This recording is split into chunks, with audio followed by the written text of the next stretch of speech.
Halo teman-temanku semuanya, apa kabar? Mudah-mudahan semua sehat ya. Oke teman-teman, hari ini saya mau cerita tentang Presiden Jokowi ya. Jadi Presiden Jokowi itu baru saja selesai memimpin World Water Forum ke-10 di Bali dengan sukses, teman-teman.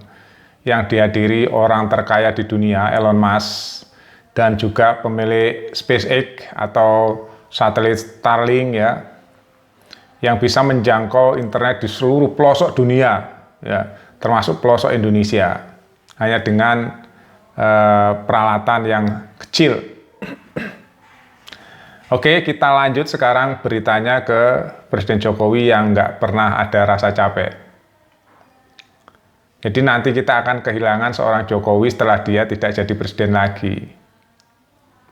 Bagi pembencinya suka, ya suka bagi pembencinya.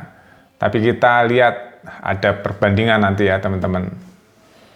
Nah, hari ini Presiden Jokowi bertolak ke Sumbar, bayangin aja. Begitu selesai mimpin WWF di Bali, ya dengan sukses terbang ke Sumbar untuk meninjau lokasi banjir bandang dan memberikan bantuan.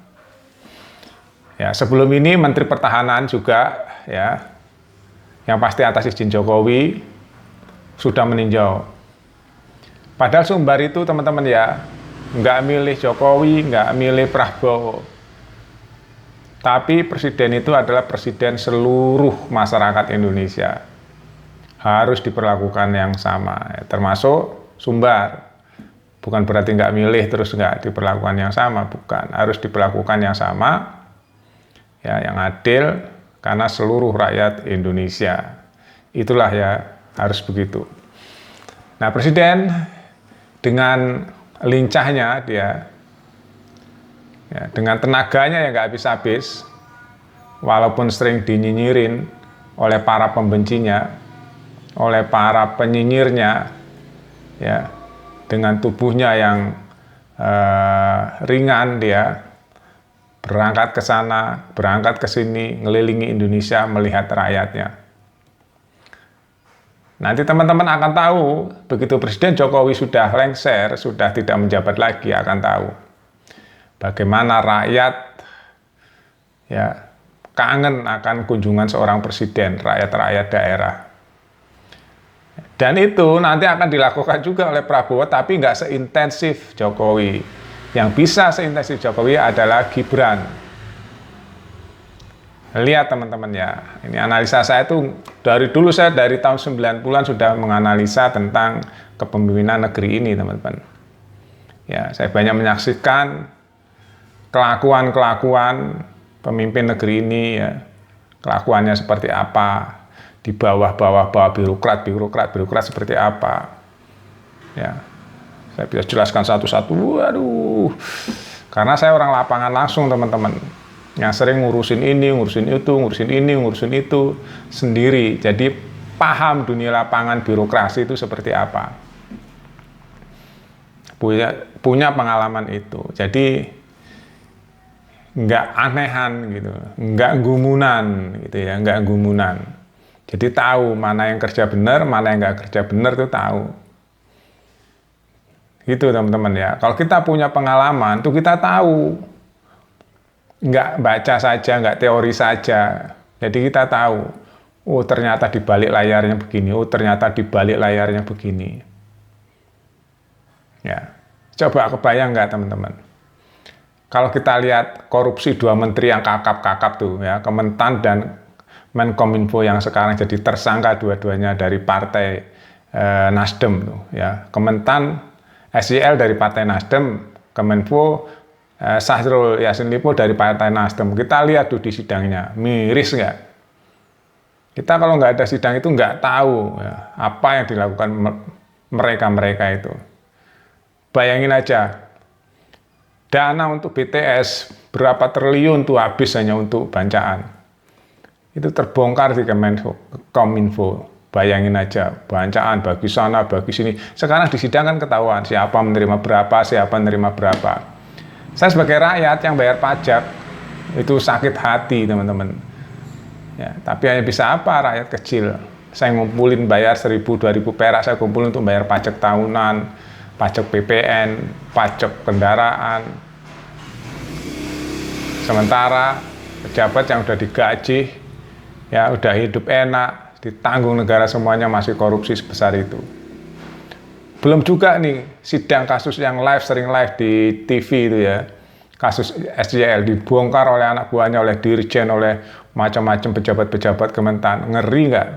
Tonton sendiri teman-teman. Miris kelakuannya. Miris saya ternyata seperti itu. Sampai kepentingan anak ini itu semua duit-duit dari gratifikasi, dari pemaksaan dan sebagainya. Lihat sidangnya di Kompas banyak tuh, di YouTube banyak tuh. Saya nggak bisa tampilkan ya karena ada copyright. Saya ceritakan saja mirisnya sebagai rakyat yang bayar pajak. Ya. Ngeri nggak? Jadi kita harus percaya dengan siapa? Cari pemimpin yang bisa dipercaya itu sulit. Cari pemimpin yang bekerja nyata itu sulit, teman-teman. Presiden Jokowi ya, nggak ada yang sempurna. Tapi Presiden Jokowi sudah melakukan itu dari Sabang sampai Merauke. Membangun hal-hal pokok, ya, dasar-dasar yang kuat untuk negeri ini. Bayangan naik bendungan besar itu kan dasar-dasar untuk kesejahteraan pertanian. Tinggal nanti dibangun lagi irigasi primer, sekunder, tersier, supaya bermanfaat. Belum buat hidroponik, ya. Buat hidropower. Belum buat perikanan, belum buat pencegah banjir, itu baru fungsi bendungan kan. Belum buat pertanian, pengairan sawah, kebun. Itu baru bendungan, belum jalan tol, tuh kegiatan ekonomi. Belum bandara, belum pelabuhan, belum yang lain-lain. Coba, belum hilirisasi, banyak sekali yang sudah dilakukan Presiden Jokowi.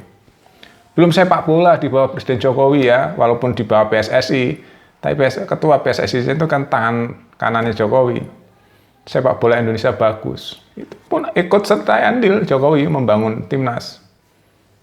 Dukungannya besar sekali untuk PSSI. Semua naik. Apa yang belum olahraga yang lain ya, yang turun cuma bulu tangkis saja nih kayak grafiknya turun. Jadi kita nanti akan kehilangan presiden yang belusuan setiap hari ketemu rakyatnya. Tapi nggak kehilangan karena ada Gibran sekarang di wakil presiden. Ada Gibran, ingat tuh. Gibran ini nanti kerjanya belusuan, teman-teman. Pertama dia masih muda, energinya masih kuat, ya badannya juga kuat, lincah.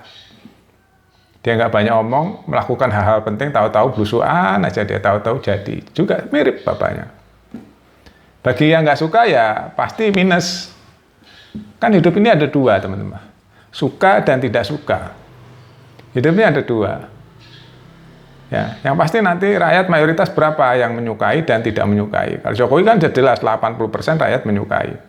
Yang tidak suka cuma 20%. Iya kan? Nah, salah satunya yang nggak milih Jokowi adalah Sumatera Barat. Nggak milih Prabowo adalah Sumatera Barat. Itu teman-teman ya. Sekarang Jokowi pergi ke Sumatera Barat untuk tinjau lokasi banjir bandang dan memberikan bantuan. Oke, itu aja teman-teman. Berita penting dan berita evaluasi, reaksi, apa saja setiap hari saya update di Buat Makan TV.